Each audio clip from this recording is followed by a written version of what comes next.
You guys have a wealth of material to work with here. 2 books, The Real People, the script, Felix. Do you use everything at once? Is there anything you found yourself leaning on more than the others? Yeah, I think a little bit of everything, as you said. Although I think it's really in the pre-production process that, like you, or at least for me, I try to use all that, as you said, in the books, and talking with Nick and working with Felix and Steve. And then once it gets going, it's not about being entertaining, but it's about kind of letting it all go and making it live.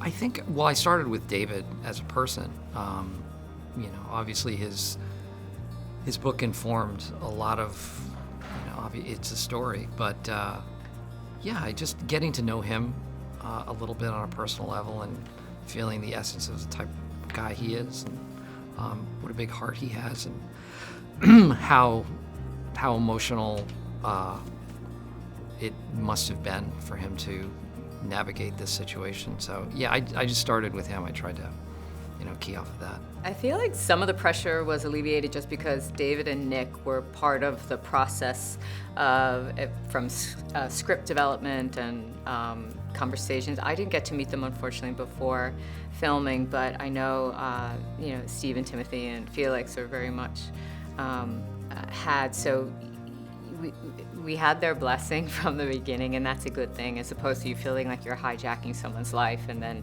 presenting it to them.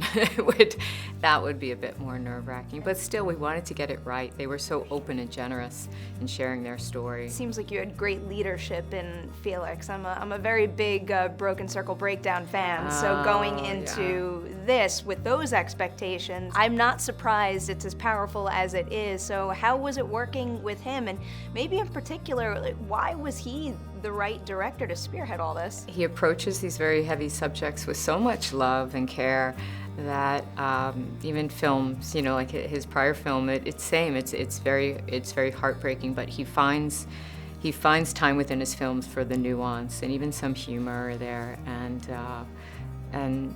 he didn't try to.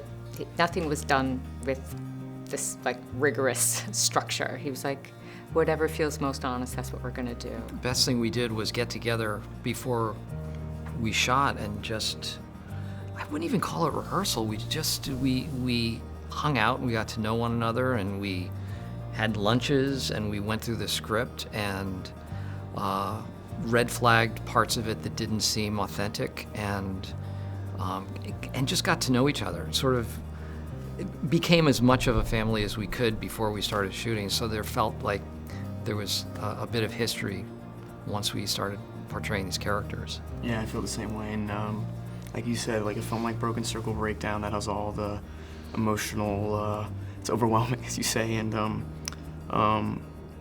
he's, you know, his movies are human-based, emotion-based, like, so as you said, he's coming over with ideas for different takes as it relates to the intimacy, but, you know, trust is always the biggest thing with your director, and it's easy when they already have a piece of work you can look at and go, well, we'd be lucky if we can strike a similar tone. Between this and that movie, now I have 2 soundtracks that I could just listen to Yeah, nonstop. seriously. The music really plays a powerful part. I think we in both this said movie. that to Felix last night.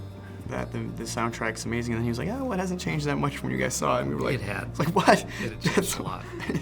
Were there any misconceptions about dealing with addiction that really, I mean, there are many of them, but is there any in particular that really stuck with you that you hope that people can walk away from this movie having a firmer understanding of? Yeah, I mean, it's not a pretty picture of, like, you know, sex, drugs, rock and roll. It's like, it's not fun, and I think that's what the film does such a beautiful job at, and that it's not about having a moral lapse, a character, or judgment. It's disease.